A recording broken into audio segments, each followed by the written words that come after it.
తనతో పమగరస తనతో సనిపా గిడ్డ తక్క జున్ను తక్క దిన్నితాం గిడ్డ తక్క జున్ను తిరగడదాం గిడ్డ తక్క జున్ను జందరి గిడ్డ తక్క జున్ను తిరగడదాం. నిన్ను చూస్తూ ఉంటే కన్నులు రెండు తిప్పేస్తావే, నీ చూపులపైనే రెప్పలు వేసి కప్పేస్తావే.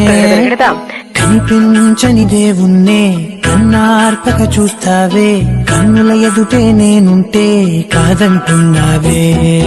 చూపే బంగారం ఆయనే, శ్రీవల్లి మాటే మాణిక్యమాయనే.